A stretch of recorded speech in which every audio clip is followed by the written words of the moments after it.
आपने कभी महसूस किया है जब सुबह की पहली किरण उठती है और आप बाहर जाते हो, पर ऐसा लगता है जैसे पूरी दुनिया आपको नजरअंदाज कर रही हो। जब आपके पास कुछ नहीं बचा होता, न साथ देने वाला कोई, न समझने वाला कोई, और आपके भीतर के सवालों का कोई जवाब नहीं मिलता।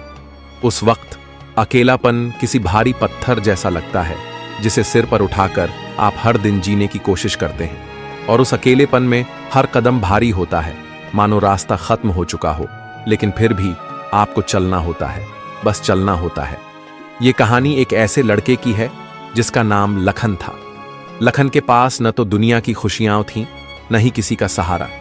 उसके जीवन का सबसे बड़ा डर यही था, क्या मैं अकेला ही रह जाऊंगा?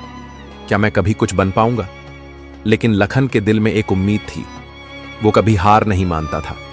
कभी सोचता था, काश कोई होता जो मुझे समझे, जो मुझे कहे कि सब ठीक हो जाएगा, बस थोड़ा और प्रयास करो। क्या आप भी कभी महसूस करते हैं जैसे दुनिया ने आपका साथ छोड़ दिया हो? क्या कभी अपने आप से सवाल पूछा है, क्या मैं इस सफर में अकेला ही हूं? अगर हां, तो यह कहानी आपके लिए है, क्योंकि लखन का सफर वही है जो हम सभी का है, खुद को ढूंढने का, अपनी ताकत पहचानने का और उस अकेलेपन से निकलकर अपनी पहचान बनाने का। तो दोस्तों, आज की यह कहानी बहुत ज्यादा ज्ञानवर्धक होने वाली है, तो इसे अंत तक जरूर देखना। और वीडियो अच्छा लगे तो वीडियो को लाइक कर देना और कमेंट करके बताना कि आप ये वीडियो कहां से देख रहे हो। तो चलिए चलते हैं कहानी की ओर। धर्मपुर एक छोटा सा शांत और हरियाली से घिरा गांव था, जहां ज्यादातर लोग किसानी या मजदूरी करके अपना गुजारा करते थे। उसी गांव की एक कच्ची गली के आखिरी छोर पर एक जर्जर झोपड़ी में लखन नाम का एक लड़का अपनी बूढ़ी मां के साथ रहता था। लखन का जीवन मानो संघर्षों का दूसरा नाम बन गया था। उसका बचपन कभी खिलखिलाया नहीं, क्योंकि उसकी आंखों ने बहुत जल्दी दुनिया की कठोर सच्चाइयां देख ली थीं। जब वो मुश्किल से 5 साल का था, तब उसके पिता की एक दुर्घटना में मौत हो गई थी। पिता का साया उसके सिर से उठते ही जैसे सारी दुनिया ही बदल गई। मां, जो पहले सिर्फ घर संभालती थी, अब दूसरों के घरों में चौका बर्तन और झाड़ू पोंछा करने लगी। उसकी झुर्रियों से भरा चेहरा और थके हुए हाथ लखन ने बहुत छोटी उम्र में ही पहचान लिए थे। घर में न तो पंखा था, न बिजली और न ही कोई सुविधा, बस एक पुराना मिट्टी का चूल्हा, 2 फूटी हुई थालियां और कोने में टंगी एक जोड़ी फटी चप्पलें। कपड़े ऐसे थे जैसे सालों से धुलते धुलते रंग और आत्मा दोनों खो चुके हों। लखन को स्कूल जाने का बहुत मन करता था। जब वह रास्ते से गुजरते हुए दूसरे बच्चों को यूनिफॉर्म में जाते देखता, तो उसकी आंखों में एक अलग ही चमक आ जाती। लेकिन वो सिर्फ उस गेट के बाहर खड़ा रह जाता, क्योंकि मां की कमाई इतनी नहीं थी कि वह किताबें, कॉपी और फीस का बोझ उठा सके। गांव के बाकी लड़के, जिनके पास नई साइकिलें, अच्छे जूते और ब्रांडेड बैग होते, लखन को हिकारत भरी नजरों से देखते। अक्सर शाम को जब लखन अकेले खेतों के रास्ते से गुजरता, तो गली के नुक्कड़ पर खड़े लड़के उसका मजाक उड़ाते। कोई जोर से चिल्लाता, अबे लखन, तेरे तो कपड़े भी नहीं बदलते क्या? और दूसरा कहता, अरे छोड़ो यार, ये तो हमेशा अकेला ही घूमता है, इसका तो इस दुनिया में कोई है ही नहीं। ये ताने उसके कानों में कील की तरह चुभते, पर वो कुछ नहीं कहता, सिर्फ चुपचाप सिर झुकाकर अपने रास्ते चलता जाता। उसकी आंखों में आंसू आ जाते, पर उसने कभी किसी के सामने अपनी तकलीफ नहीं दिखाई। मां ने उसे यही सिखाया था, बेटा, मजबूरी को दुनिया के सामने मत दिखाना, लोग उस पर भी हंसते हैं। लखन के लिए हर दिन एक युद्ध था, गरीबी से, तानों से, अकेलेपन से और अपने ही मन में पलती असहायता की भावना से। लेकिन इन सब से लड़ते हुए भी उसके भीतर कहीं एक चिंगारी थी, कुछ बनने की, कुछ बदलने की। शुरू में लखन के मन में तानों की चुभन इतनी गहरी उतर जाती थी कि कई बार वो रातों को रोते रोते सो जाता। जब गांव के लड़के टोली बनाकर खेलते, हंसते गाते, खेतों की पगडंडियों पर दौड़ते, तब लखन एक पेड़ के पीछे छुपकर उन्हें चुपचाप देखता रहता। वो सबका उल्लास देखकर मुस्कुराने की कोशिश करता, लेकिन वो मुस्कुराहट उसके दर्द को ढक नहीं पाती। उसके दिल में एक टीस उठती, एक कसक कि क्यों वो दूसरों जैसा नहीं है। कभी कभी वो खेतों की ओर चला जाता, जहां दूर दूर तक हरियाली फैली होती और बस हल्की हल्की हवा की सरसराहट सुनाई देती। वहां एक पुराना पीपल का पेड़ था, जिसकी छांव में वो घंटों बैठा रहता। उसका मन जैसे उस पेड़ से बात करने लगता। काश मेरा भी कोई बड़ा भाई होता, कोई ऐसा जो मुझे तानों से बचाता, जो कहता, लखन मैं हूं ना तेरे साथ। पर उस पीपल के सिवा वहां कोई नहीं होता जो उसकी सुनता। वो अक्सर आसमान की ओर देखने लगता, वो नीला असीमित आसमान जहां बादल तैरते रहते, पर किसी एक जगह टिकते नहीं थे। लखन को लगता जैसे उसका जीवन भी उन्हीं बादलों की तरह है, भटका हुआ, बेघर, अकेला। वो आंखें भरकर आसमान को ताकता और मन में सवाल करता, भगवान तूने सबको कुछ न कुछ दिया है, किसी को परिवार, किसी को दोस्त, पर मुझे क्यों इतना अकेला बना दिया? मैंने क्या गलती की थी? उसकी आवाज में दर्द होता, पर जवाब कहीं नहीं आता। सिर्फ हवा चलती, पत्तियां सरसराती और उसकी तन्हाई में एक अजीब सी शांति गूंजती। उस पीपल के नीचे बैठकर वो अपनी भावनाओं को खुलकर जीता, आंसुओं को बहने देता, क्योंकि वहां कोई नहीं था जो उसे कमजोर कहता, कोई नहीं जो उस पर हंसता। वहां सिर्फ वो था और उसका गहरा, बेआवाज अकेलापन। उस दिन गांव की गलियों में एक अलग ही हलचल थी। चौपाल से लेकर कुएं तक हर जगह लोग उत्साह से बातें कर रहे थे। अरे सुना तुमने, सीतापुर में कोई तपस्वी बाबा आए हैं? हाँ हाँ, वही जो हिमालय से लौटे हैं। कहते हैं उनकी बातों से लोगों की जिंदगी बदल जाती है। इन बातों को सुनते ही लखन के दिल में जैसे उम्मीद की कोई बुझती हुई लौ फिर से जल उठी। वो अपनी झोपड़ी के बाहर बैठे हुए चुपचाप इन बातों को सुन रहा था। उसके मन में वर्षों से दबा एक सवाल बार बार उभर रहा था, क्या मेरी जिंदगी भी बदल सकती है? क्या कोई मेरे अकेलेपन का जवाब दे सकता है? तभी उसे एक एहसास हुआ, जैसे उसके भीतर कोई चुपचाप बोल रहा हो, जा लखन, इस बार रुक मत। लखन के पास कोई साधन नहीं था, न साइकिल, न चप्पलें और न ही यात्रा के लिए पैसे, लेकिन उसके भीतर का उत्साह इतना तीव्र था कि उसने इन सब की परवाह किए बिना अगले ही दिन भोर में सीतापुर जाने की ठान ली। रात को उसने मां से कहा, अम्मा मैं कल सुबह सीतापुर जाऊंगा, सुना है वहां कोई बाबा आए हैं, शायद मुझे भी कुछ जवाब मिल जाए। मां ने उसकी आंखों में चमक देखी और बिना कुछ पूछे बस इतना कहा, जा बेटा, शायद वो बाबा ही तुझे रास्ता दिखा दें। उस रात लखन देर तक सो नहीं पाया। उसे नींद नहीं, आशा जाग रही थी। उसकी कल्पनाओं में एक वृद्ध बाबा की छवि बनती गई। लंबी सफेद दाढ़ी, साधारण वस्त्र, लेकिन आंखों में शांति और ज्ञान की गहराई। लखन सोचने लगा कि वह बाबा से क्या पूछेगा, कैसे अपने मन की पीड़ा उनके सामने रखेगा। उसके मन में एक अजीब सी बेचैनी थी, लेकिन उस बेचैनी के भीतर ही एक अनकहा सुकून भी था, जैसे बरसों बाद कोई रास्ता खुलने वाला हो। अगली सुबह जैसे ही पूरब की दिशा से सूरज की हल्की किरणें धर्मपुर की मिट्टी को सुनहरी आभा में रंगने लगीं, लखन नींद से नहीं, अपने संकल्प से जागा। वह सुबह से ही व्याकुल था, जैसे उसका मन अब इस गांव की सीमाओं से आगे निकल जाने को बेचैन हो उठा हो। उसने मां के सामने आकर एक नर्म किंतु दृढ़ आवाज में कहा, अम्मा मैं सीतापुर जा रहा हूं, वहां जो बाबा आए हैं, शायद मेरी उलझनों का जवाब वहीं मिलेगा। मां उस वक्त आंगन में चूल्हा जलाने की तैयारी कर रही थी। उसका झुर्रियों भरा चेहरा धुएं और समय की थकान से ढका हुआ था, लेकिन बेटे की आवाज सुनते ही उसने सारे काम रोक दिए। उसने लखन की ओर देखा। उसकी आंखों में एक अलग चमक थी, जो शायद उसने बरसों बाद देखी थी। मां धीरे से उठी और कांपते हाथों से उसके माथे को सहलाते हुए बोली, जा बेटा, शायद अब तेरा रास्ता वहीं से शुरू हो।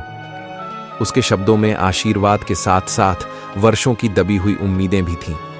लखन को यह आभास हुआ कि उसकी मां ने भी उसी बाबा से कुछ नहीं तो बहुत कुछ उम्मीद बांध ली है। उस स्पर्श में ममता थी, लेकिन एक डर भी छुपा था, कहीं यह उम्मीद भी न टूट जाए। लखन ने झोपड़ी के कोने में टंगी अपनी पुरानी मटमैली सी चादर उठाई, जिसमें उसने 2 रोटियां बांध रखी थीं। मां ने रात को छुपकर बनाई थीं, शायद यही सोचकर कि सुबह बेटा भूखा न निकले। पैरों में चप्पल नहीं थी, लेकिन आत्मा में विश्वास था। गांव के कच्चे रास्तों पर चलते हुए जब लखन ने पहली बार अपने पीछे मुड़कर देखा, तो उसे लगा मानो उसकी झोपड़ी उसे विदा कह रही हो, जैसे वर्षों से रुकी हुई उसकी कहानी अब आगे बढ़ने को तैयार थी। गर्म धूप में धूल उड़ाती पगडंडी पर नंगे पांव चलते हुए लखन की सांसें बार बार तेज हो रही थीं, लेकिन उसका मन अडिग था। रास्ते में खेतों, तालाबों और ऊबड़ खाबड़ पत्थरों को पार करता हुआ वह करीब 8 किलोमीटर का सफर तय करके दोपहर तक सीतापुर पहुंच गया। गांव के बाहर बने मंदिर परिसर में एक बड़ा पीपल का पेड़ था, जिसकी छांव के नीचे बाबा विराजमान थे। वहां पहले से ही सैकड़ों लोग जमा थे। कोई अपने पारिवारिक झगड़ों का हल चाहता था, कोई जीवन के दुख से मुक्ति और कोई सिर्फ शांति की तलाश में आया था। लखन ने पास जाकर देखा, बाबा अत्यंत साधारण वस्त्रों में थे, लेकिन उनका चेहरा तेज से दमक रहा था। लंबी सफेद दाढ़ी, शांत आंखें और मुख पर स्थिर मुस्कान, मानो उनके भीतर वर्षों का अनुभव, तप और समर्पण गूंज रहा था। वो हर किसी को बिना थके सुन रहे थे और हर सवाल का उत्तर इतनी सहजता से देते थे कि मानो जीवन की सबसे कठिन गांठें कुछ ही पलों में खुल जाती थीं। लखन दूर एक कोने में चुपचाप बैठ गया। उसका मन बहुत कुछ कहना चाहता था, लेकिन होंठ थरथरा रहे थे। वो बस देख रहा था, उन शब्दों को, उस मौन को, उस ऊर्जा को जो वहां के वातावरण में फैली हुई थी। समय बीतता गया, धीरे धीरे भीड़ छौंटने लगी। सूरज ढलने को था, पेड़ की छांव लंबी हो चली थी। जब आखिरी व्यक्ति बाबा के चरण स्पर्श करके विदा हुआ, तो बाबा की दृष्टि लखन पर पड़ी। उन्होंने कुछ क्षण उसे देखा, जैसे उसकी आंखों में छुपे वर्षों के अकेलेपन, तिरस्कार और प्रश्नों को एक ही बार में पढ़ लिया हो। फिर उन्होंने नरम लेकिन गूंजती हुई आवाज में कहा, बेटा, तू कुछ पूछना चाहता है? लखन चौंका, उसकी सांस जैसे रुक गई। कोई पहली बार उसके मन की बात पूछ रहा था, बिना उसे बोले, बिना उसके हाल जाने। उसकी आंखें भर आईं, होंठ कांपे और दिल की गांठ जैसे एक ही पल में डीली हो गई। लखन की आवाज कांप रही थी, लेकिन उसमें वर्षों से दबे सवाल की गूंज थी। उसकी आंखों में आंसू थे, वे आंसू जो न सिर्फ दुख के थे, बल्कि भीतर जमी हुई उस पीड़ा के जो बिना कहे सालों से उसे कचोटती रही थी। बाबा की आंखें स्थिर थीं, गहरी थीं, जैसे वे सीधे लखन की आत्मा को देख रही हों। वहां न कोई आश्चर्य था, न कोई दया, बस एक गहन समझ और करुणा। कुछ क्षण तक बाबा मौन रहे। उन्होंने लखन को आंखों से देखा, जैसे उस मौन में ही जवाब छुपा हो। फिर उन्होंने अपने पास रखे एक सूखे पत्ते को उठाया, हाथ में घुमाया और बोले, बेटा, क्या तू जानता है ये पत्ता पेड़ से अलग होकर भी कितनी दूर उड़ सकता है? यह हवा पर निर्भर करता है, लेकिन जिस दिशा में उड़ता है वहां जाकर मिट्टी में मिल जाता है और वहीं से एक नई कहानी शुरू करता है। तू अकेला नहीं है, तू स्वतंत्र है। अकेलापन कमजोरी नहीं है, ये तो अवसर है खुद को समझने, खुद को गढ़ने का। लखन की आंखें बाबा के चेहरे पर टिक गईं। वो हर शब्द को ऐसे सुन रहा था जैसे पहली बार कोई उसकी भाषा बोल रहा हो। लोग ताने देते हैं, बाबा मुस्कुराए। जब लोग खुद अंदर से खोखले होते हैं, तब दूसरों की चुप्पी उन्हें चुभती है। तेरी खामोशी में जो ताकत है, वो उनके शोर में नहीं। ये मत सोच कि अकेले होने का मतलब है कि तू अधूरा है। अकेलापन एक साधना है, और जो इसे समझ ले वही जीवन में कुछ बड़ा करता है। फिर बाबा ने धीरे से पूछा, क्या तूने कभी देखा है कि सूरज जब उगता है तो कोई उसका साथ देता है? नहीं, फिर भी वह पूरी धरती को रोशनी से भर देता है, अकेले। तू सूरज बन, दूसरों की बातों का अंधेरा नहीं, अपने अंदर की रोशनी देख। लखन का गला भर आया था। उसकी आत्मा में जैसे पहली बार किसी ने विश्वास का दीपक जलाया हो। वह कुछ कह नहीं सका, बस बाबा के चरणों में झुक गया, जहां उसे अपनापन मिला, अर्थ मिला, और सबसे बड़ी बात, एक नई दृष्टि मिली। बाबा की मुस्कान गहरी थी, लेकिन उसमें कोई साधारण प्रसन्नता नहीं थी। वह मुस्कान अनुभव की थी, उस सच्चाई की जिसे शब्दों में पिरोना मुश्किल होता है। उन्होंने अपनी लकड़ी की छड़ी जमीन पर धीरे से टिकाई और लखन के पास थोड़ा और खिसकते हुए बोले, बेटा, अकेलापन अभिशाप नहीं है, ये तो ईश्वर का दिया हुआ एक अनमोल अवसर है अपने आप से मिलने का, अपने भीतर उतरने का। जो दूसरों की भीड़ में खो जाता है वह खुद को कभी नहीं पहचान पाता, लेकिन जो अकेले रहकर खुद से जुड़ता है वो पूरे संसार को समझने की शक्ति पा लेता है। बाबा ने आसमान की ओर देखा। वहां एक अकेला पक्षी उड़ रहा था, विशाल आकाश में बेझिझक, निर्भय। उन्होंने उसे दिखाते हुए कहा, देख उस पक्षी को कोई झुंड नहीं, कोई राह नहीं, फिर भी कितना सुंदर उड़ रहा है, क्योंकि उसे खुद पर भरोसा है। जो अकेले उड़ने का साहस रखता है वो ही ऊंचाई छूता है। लखन स्तब्ध हो गया। उसकी अब तक की सोच जैसे एक एक कर टूटती जा रही थी। वो सोच जो समाज ने, लोगों की बातों ने और खुद की असुरक्षा ने उस पर थोप दी थी। बाबा की आवाज अब और भी गूंजती हुई सी लग रही थी। जिस दिन तू अकेले चलना सीख गया, उसी दिन तू दूसरों से आगे निकल जाएगा। भीड़ के साथ तो हर कोई चल लेता है, लेकिन जो अकेले रास्ता बनाता है, इतिहास वही लिखता है। उन्होंने अपनी बात को और गहरा करते हुए कहा, बुद्ध को देख, राजमहल छोड़ा, दुनिया छोड़ी, अकेले जंगलों में भटके। कबीर समाज के ताने झेले, लेकिन अपने सत्य पर टिके रहे। और विवेकानंद युवावस्था में ही सब कुछ छोड़कर अकेले भारत के कोने कोने में घूमे, खुद को तलाशते रहे। फिर बाबा लखन की ओर झुके और उसकी छाती पर हल्के से हाथ रखते हुए बोले, तेरे भीतर भी वही शक्ति है, वही प्रकाश है। फर्क बस इतना है कि तूने अब तक अपनी तरफ देखना शुरू नहीं किया। बेटा, अकेलापन तुझे रोक नहीं रहा, वो तुझे खुद से जोड़ रहा है। इस जुड़ाव में ही तेरा उन्नति का रास्ता है।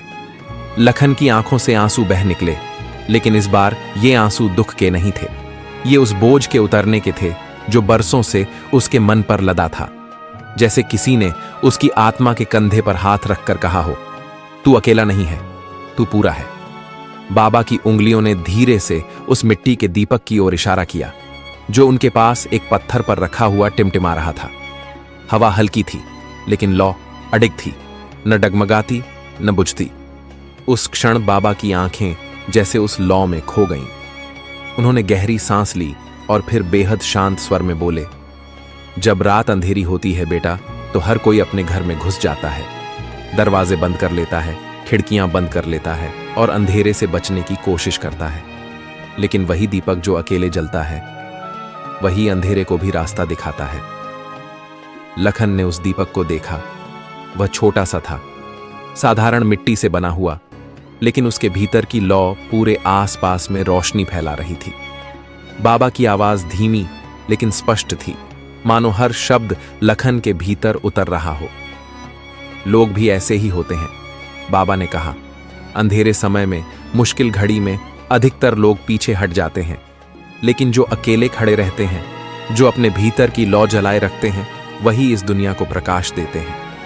उन्होंने उस दीपक की बात को आगे बढ़ाते हुए कहा, यह दीपक किसी की भीड़ के सहारे नहीं जलता, न ही इसकी लौ को ताली बजाने वालों की जरूरत होती है। यह खुद को जलाकर दूसरों को राह दिखाता है।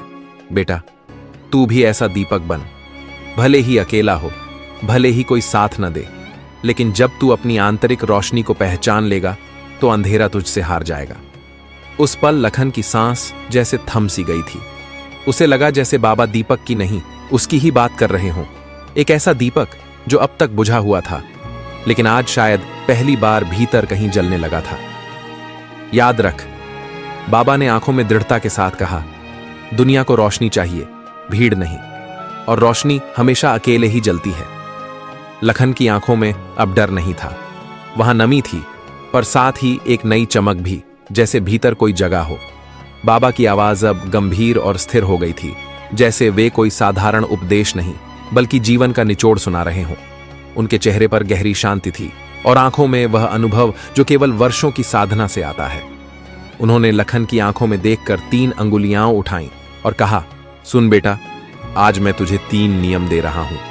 ये नियम तेरे अकेलेपन को तेरी ताकत बना देंगे, अगर तू इन्हें जीवन में उतार ले। पहला नियम, जब कोई तुम्हारा साथ न दे, तब तुम अपने साथ खड़े रहो। बाबा ने जोर देते हुए कहा, लोग आएंगे, लोग जाएंगे, लेकिन सबसे बड़ा साथी तू खुद है। जब तू खुद को समझकर खुद के साथ खड़ा रहना सीख जाएगा, तब किसी के सहारे की जरूरत नहीं रहेगी। याद रख, अकेला इंसान तब तक नहीं हारता जब तक वो खुद से हार ना मान ले। लखन का दिल तेजी से धड़कने लगा। उसे महसूस हुआ कि ये नियम उसके जीवन के हर उस पल को जवाब दे रहा है जहां उसने खुद को कमजोर समझा। दूसरा नियम, जो लोग तुम्हारी अकेलेपन का मजाक उड़ाते हैं, वही कल तुम्हारी सफलता पर तालियां बजाएंगे। बाबा ने हल्की मुस्कान के साथ कहा, आज जो लोग तुझे ताने मारते हैं, वे इसीलिए हंसते हैं क्योंकि वे तेरे संघर्ष को नहीं समझते।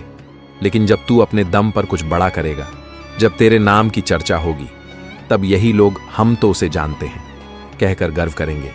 इसलिए उनकी बातों पर नहीं, अपने रास्ते पर ध्यान दे। लखन को गांव के लड़कों के ताने याद आए, तू अकेला है, तेरा कोई नहीं। लेकिन अब उन्हें सोचकर उसकी आंखों में आंसू नहीं, आग आ गई थी। तीसरा नियम, अकेलापन तुम्हें भीतर से मजबूत बनाता है, बाहर की दुनिया को हरा पाने के लिए। बाबा ने अपनी छड़ी से जमीन पर एक लकीर खींचते हुए कहा, जिस तरह बीज को अंधेरी मिट्टी में अकेले रहना पड़ता है, उसी तरह इंसान को भी अपने विकास के लिए अकेले रहना पड़ता है। भीड़ कभी ताकत नहीं देती, ताकत आती है तब जब तू अकेले अपने डर से, अपने शक से, अपने आलस्य से लड़ना सीख जाता है। तब तू वो बनता है जिसे कोई नहीं रोक सकता। लखन अब तक चुप था, लेकिन उसकी आंखों में एक नई चमक थी, एक ऐसा आत्मविश्वास जो किसी किताब से नहीं, किसी और के भरोसे से नहीं, बल्कि भीतर की जागरूकता से आता है।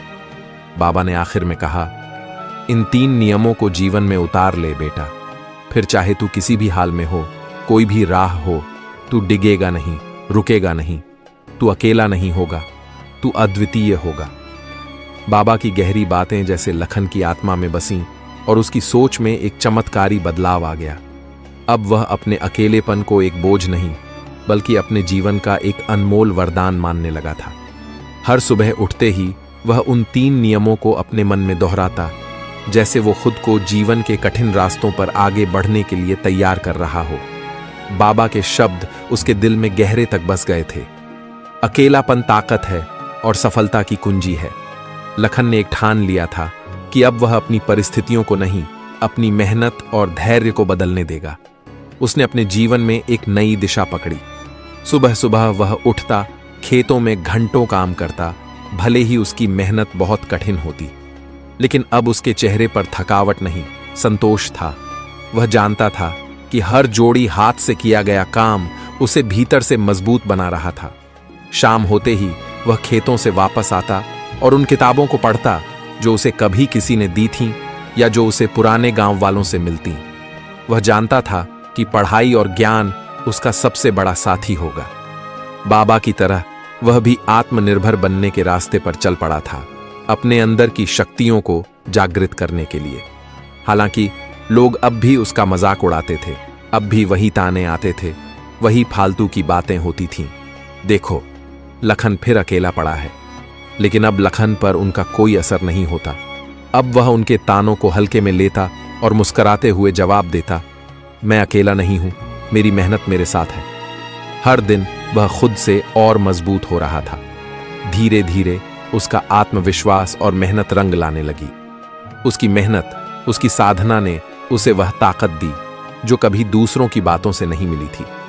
वह जानता था कि उसका अकेलापन अब उसे एक विशेष दिशा में ले जा रहा है, जहां वह खुद को पहचानने और परिष्कृत करने के लिए हर पल संघर्ष कर रहा था।